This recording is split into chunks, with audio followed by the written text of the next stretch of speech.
Hey everybody, this video is going to kind of piggyback on my last video, which you can check out over here, where we're using trigger locks to trigger samples or to lock samples to a certain step. So if you didn't watch that last video or don't know this, if you hold down a trigger, you have to be record enabled on our step. You hold down a trigger and then you click do the level knob here, scroll past the buffers, and then you can choose any sample you want, not just the one that's locked to the machine. And when I was doing that video, I had by default had some loops set to the default. And so when I was trying to go in here and choose one shots, I kept triggering some loops, and it was kind of annoying when I was doing what I was doing on the last video. However, it got me to thinking, what if I locked little sections of loops and little slices of loops and had them kind of like a medley? If you guys have ever seen the software Loop Mix, which I did a little video on too that you can check out here, it's a really cool standalone for iOS and plug-in VST. And what it allows you to do is have like 3 or 4 or 5, I think 5 or 6 different lanes. You can load in loops and then kind of like mix and match them to create like your own new loop out of it. So building on accidentally using loops last time and kind of the idea of Loop Mix, I thought, let's do something similar to last time, but this time let's use loops. So what you're going to want to do is go into your sample pool, and I've already loaded up a bunch of loops here, but you're going to want to go in and load a bunch of loops in, and then let's just pick one to be like the default, even though we're not going to use necessarily the default one on each one. We're going to go in here, choose it, and then let's make a slice grid. We'll go 16 slices. Yes. We'll say no this time. All right. So now what we do is we're setting up this slice grid because when we start selecting different loops, we want to be able to select different slices from the different loops. I hope that makes sense. You'll see here in just a second. But all right. So we'll just start off with a little kick here. Let's unmute this track.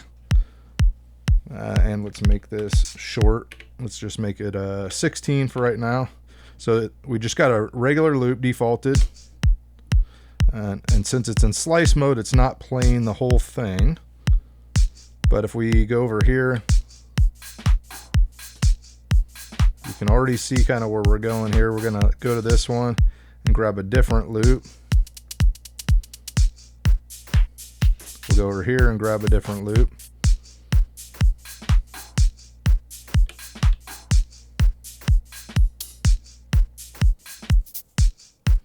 So now it's cool. We got like 4 different loops. Now what's neat about this is because we can go in and we can just edit any of these, go in here and just grab a different slice. Actually, I don't even think I'm in slice mode, so it's grabbing the front of all those. So let's set slicing to on, because this is what's going to make this even more fun. So we were just playing the front of each one because we hadn't gone into slice mode here. But now if we go in here, now we can choose different pieces of. Some aren't going to sound, depending on where you're at. Now the fun is when you go into slice mode, if we do the create random locks, it'll keep what we have assigned to each one and all those different parameter locks. If we have different slices selected, it will keep that slice selected, but it's going to choose some different slices. Sorry, I said that wrong. It's going to keep the loop, but it's going to change which slice within that loop.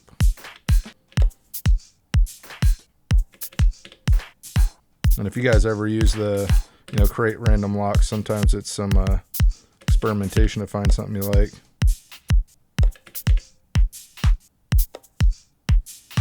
One other thing I would mention too, I noticed this when using Loop Mix, is sometimes to have another loop playing alongside it, or like a 2 and a 4 clap, just kind of as your anchor, because what you're going to be doing here is going to sound a little bit, not more dissonant, but a little bit more creative. It's going to be more like little fills and perks. So if you have something that'll like anchor in, let's mute that one that we're working on here, and just lay something down. So we just got like a basic one here to kind of be our anchor.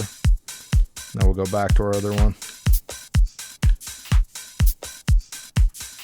So I got a snare here on this one. That's kind of weird.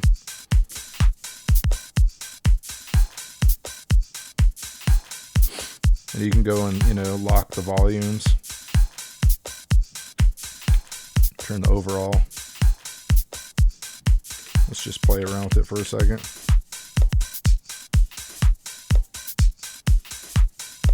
It's kind of cool.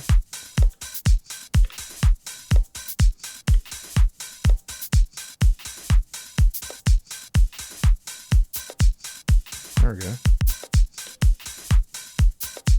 So what do we actually have here? Let's hear.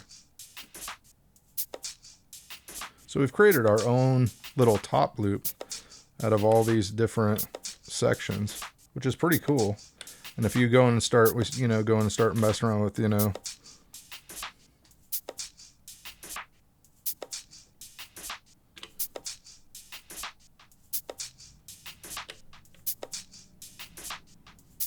I also noticed one thing. I've got a delay on here now, but if you got like a bunch of different pieces, you know, and they're all kind of from different loops, you can create, you know, cohesion obviously by using compression or whatever, but put a little, you know, dark reverb or any other reverb on there and have them all kind of going through the same reverb. That's a mixing trick to kind of, to give you cohesion.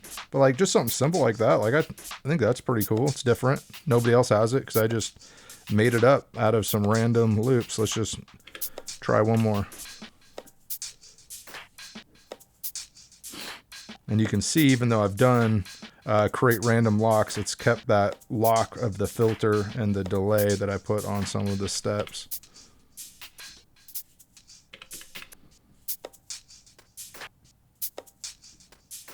And you can maybe do a step in between. Let's grab just another loop.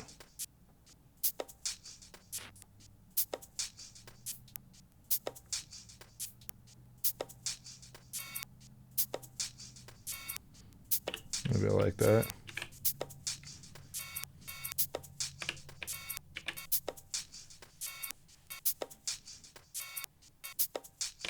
Anyway, you get the idea, so it's really kind of fun, you know, and maybe that.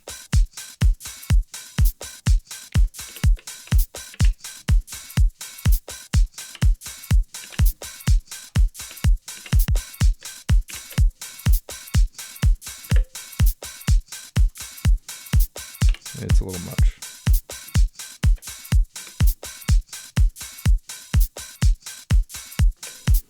And bring in, you know, your whatever other chops are working.